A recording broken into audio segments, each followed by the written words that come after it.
the Governor of Central Bank, CEOs of Safaricom, KCB, NCBA. Is that correct? Yes. Distinguished leaders present, members of the financial sector, good afternoon. Let me first, on my own behalf and on behalf of my government, appreciate that we are having a conversation today about hustlers. This is very important to me. And I remember when I was informed about this meeting and about what Safaricom and your partners were intended to do. I was actually planning to have a meeting with you. So I think somebody must have leaked to you that that I was looking for you, because I have been sent by your customers. The people who cannot make it to your offices, the people who cannot make it to the negotiating table, have sent me to you, because they want the relationship between you and them to be mutual. And they want a win-win outcome out of the relationship that you have with them. Because they can't find their way to your good offices, they have given me instructions to come and speak to you about their issues. And I am happy that you already are walking in the correct trajectory. The announcements you have made here are very positive, in the right direction. I am very confident that walking this journey in the direction you have started, we will get to the correct destination. You are aware that in the last several months in the campaign, Fuliza was a very popular word in our campaign. And I'm happy that you are listening.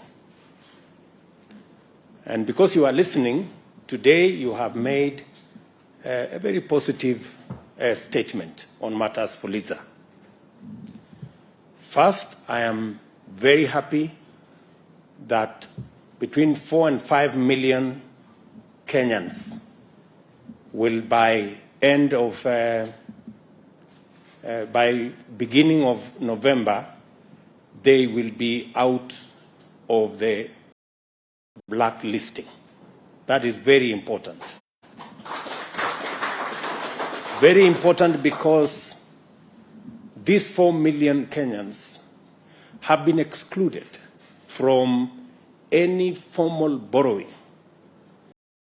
because of blacklisting, and they have been left at the mercy of shylocks and predatory lenders that exploit them. And many Kenyans pay as much as 1,000% for credit. The fact that they will now be out of that space is a very positive development. And I want to commit here that the government of Kenya is not against credit listing or credit bureau facilities. In fact, we support CRBs as a mechanism of instilling financial discipline in our financial sector. What we are asking, and I think we are on the same page on this, and I've had a long conversation with the governor, what we are asking is, we don't want credit listing to be an all or nothing, in or out engagement. We want credit listing to be a facility that gives everybody a chance to be their best in their own time. Instead of saying you are in or out, we should have a credit scoring mechanism so that we have graduated from the least to the best. And everybody can have a chance, even if you are somewhere at the bottom, you can always walk your way up as you learn the ropes in the financial sector. So I am happy Governor has told me they are having engagement with the CRBs so that we can change the credit listing mechanism. Instead of blacklisting, we can have a graduated mechanism that allocates rating on every citizen that is borrowing in the manner in which they have borrowed and in the manner in which they have paid back. That happens even for countries when we are borrowing money from IMF, from the World Bank. That is a universal principle of rating people on, or scoring people on matters credit. So that development is a very positive development for the millions of Kenyans who suffer great loss.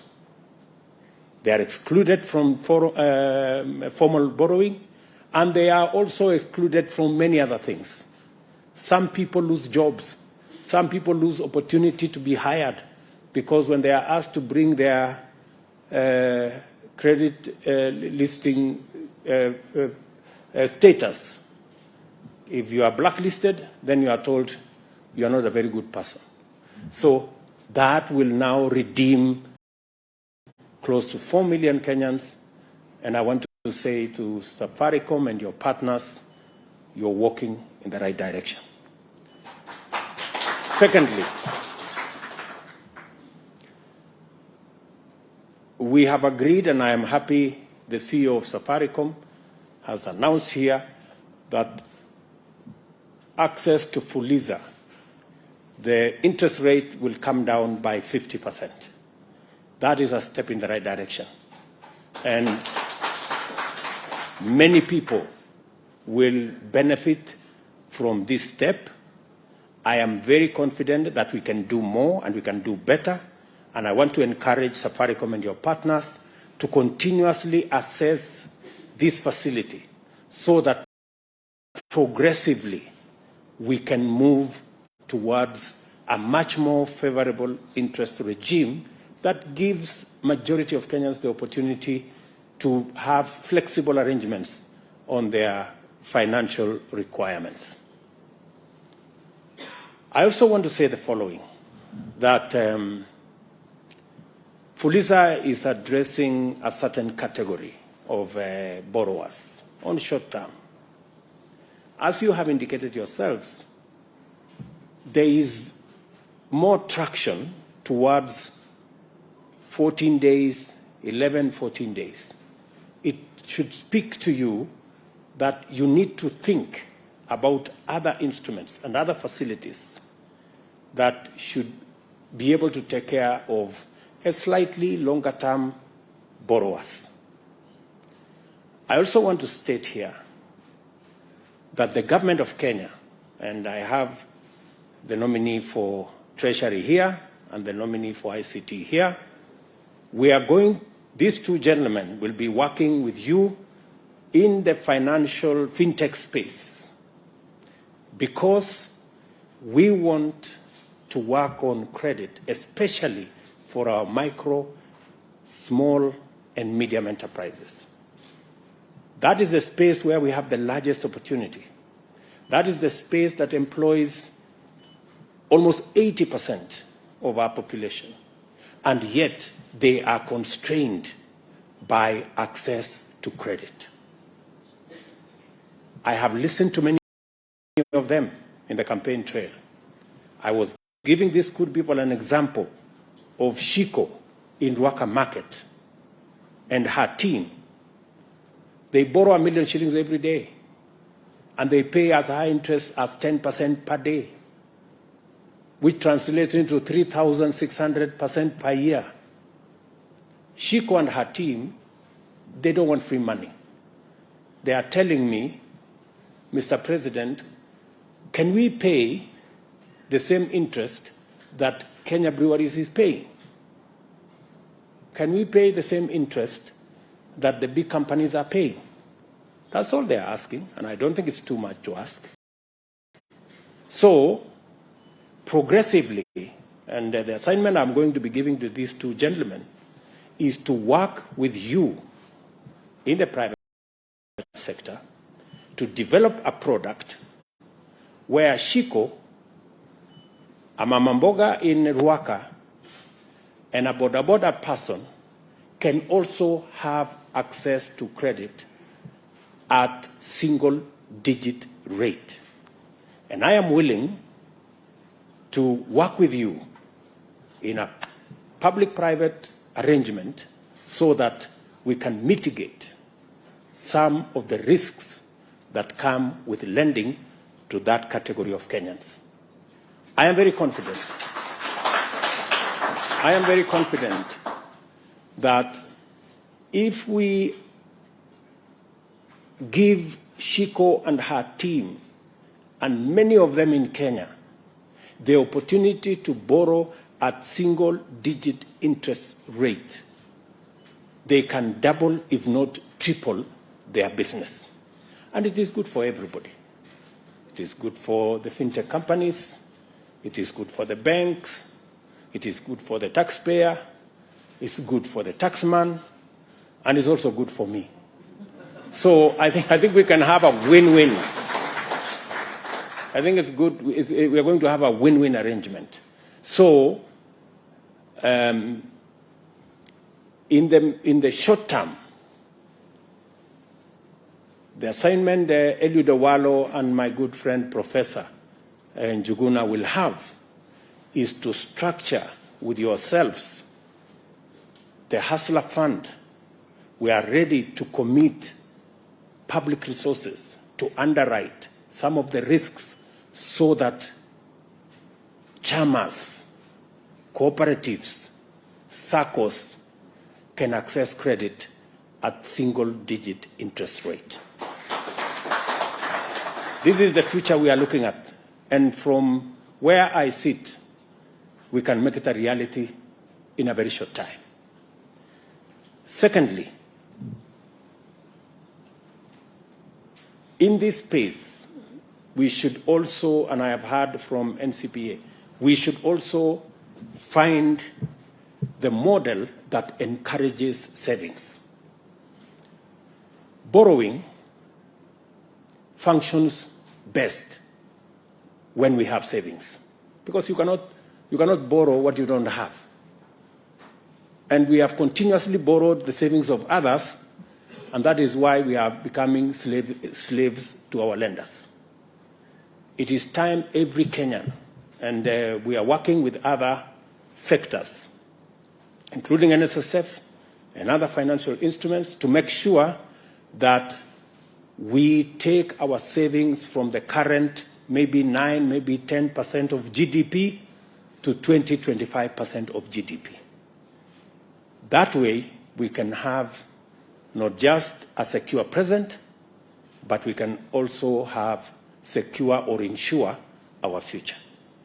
I am looking forward to working with all the actors in this space to ensure that we build our savings culture and our borrowing must not only be responsible, but it must also be affordable. I like the words the Governor said here about affordability. That way, we can spur the activities of many of our micro, small enterprises who are struggling today, not because their enterprises cannot do well, but they are limited by access to credit and access to financing for what they want to do.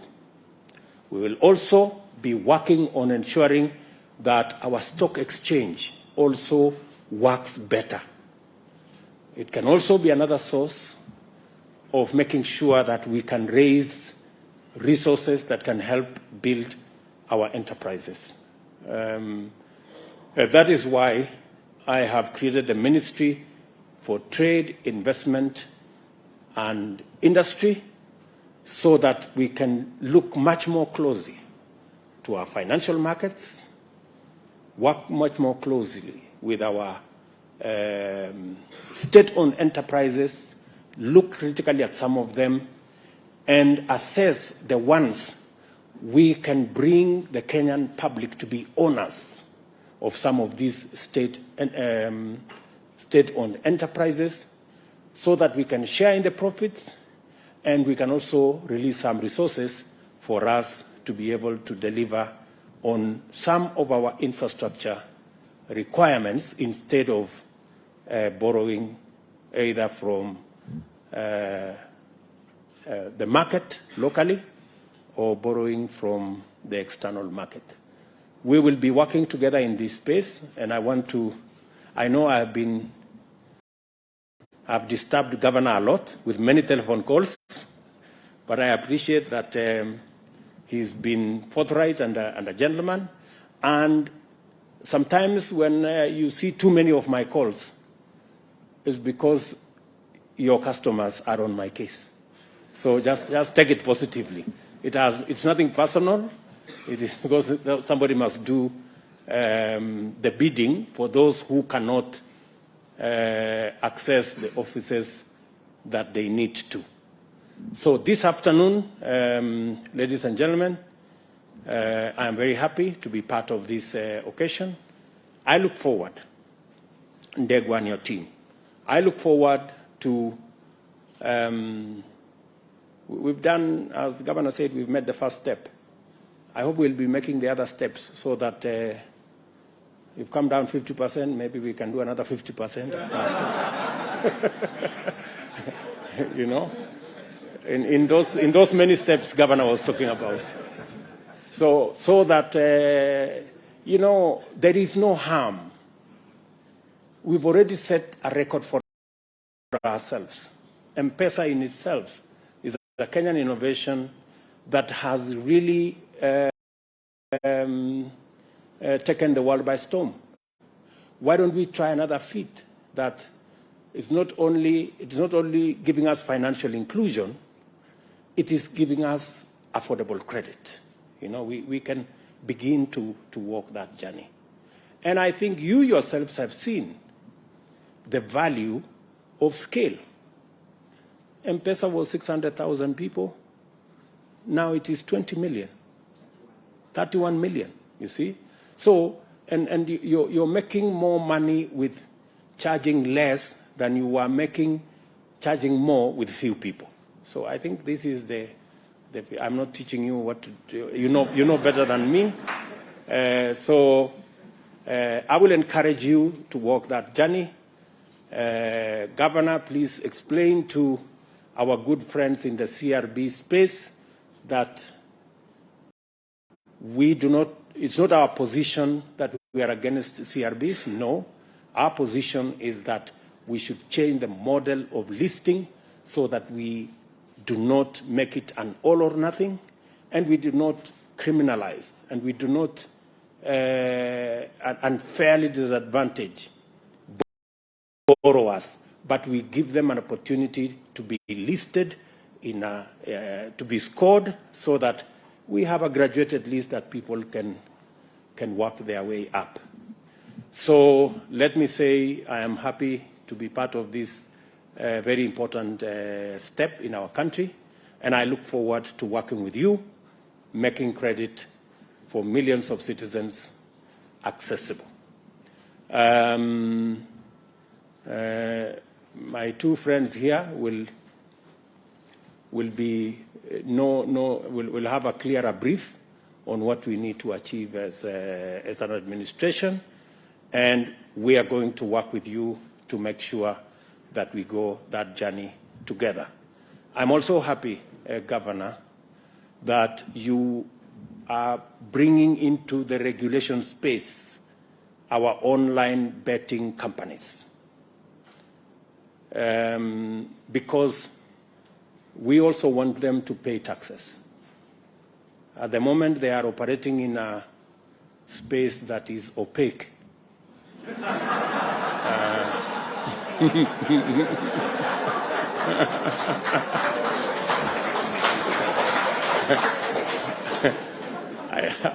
I know opaque has many connotations lately, and not very positive ones. But that space needs much more clarity, and I am happy that the Central Bank of Kenya is taking steps to bring the actors in the online betting space to regulation so that we can make them much more accountable, and they can also support us build this country by everybody paying their piece and paying their taxes so that we can develop the country together. So otherwise, we will be engaging as we move on, and I look forward to working with you to make sure that we have accessible, affordable credit. It is our intention overall to bring down the cost of living in Kenya. And cost of living has many components. We are working with fertilizer and other actors to bring down the cost of food. We are working with our housing program to bring down the cost of shelter and making sure that people have affordable housing. And with you, good people, also bring down the cost of credit so that we can make Kenya a better place for all of us. Thank you very much, and God bless you.